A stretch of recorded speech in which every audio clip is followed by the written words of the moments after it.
The next step, we are going to implement the features of the player control. They are the repeat and shuffle respectively. First, about the repeat button.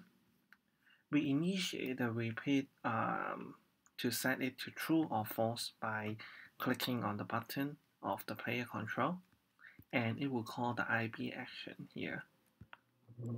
For instance, its repeat is a Boolean value, which is either true or false. So to set it accordingly, we may just turn it to the negate value of the current value. So instead of calling a function, I could just set the Boolean value, which is good enough. The choice of using a function or just setting the value depends on whether you have some subsequent functions or implementation in your function. If no, setting the Boolean directly could be good enough. And in this case, I would just set the manager is repeated value to the negate version of itself.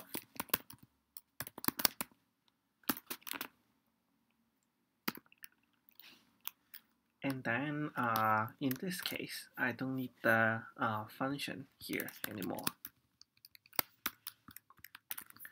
If I set its repeated value, I want the lex and rewind features to work accordingly. Say if I'm playing the first song and I click rewind, it should be able to go to the last song and play the last song. So say for example, this is the case that its repeat is not turned on. So I would add the checking here as well. So it should be not repeated and current index is equal to 0. Then I need to add one more cases, which will be it is repeated and current index is 0. And in that case, I would set the current song to the last object of the playlist.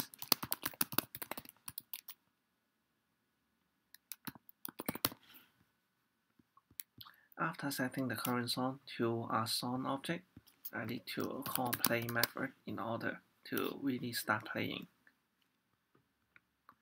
There will be similar change in the next function, so I would add the is repeated check for the first case, but it should be a not repeated.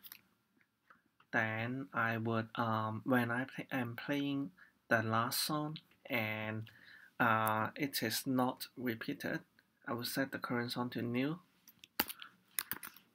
Otherwise,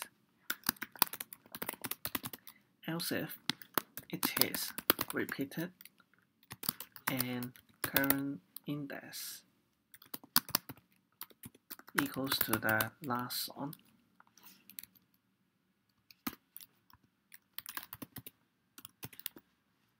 the index of the last song. In this case, I will set the current song to the first object of the current playlist. Again, I need to set it to play in order to start playing the song. In order to have a clear look whether I have set is repeated, I'm going to just add the set callback here and then print out the value to see whether the value is repeat is set now. Actually, in terms of the UI, we should set it for a state change for the button. But right now, we want to just look at the underlying change and modify the UI at a later stage. So if I'm going to run the application now,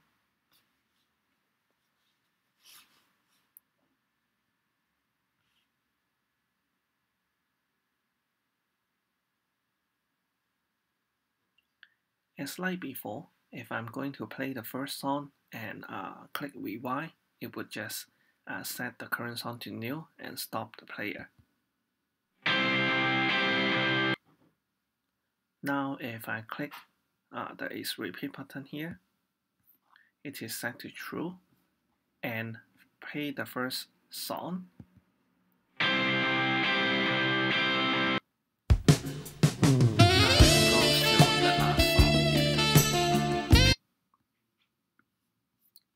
Let's do a check for the last song as well. If I'm playing the last song and click next, it will go to the first song. If now I set is repeat to false and play the last song, click next, it will stop. So the repeat feature is done.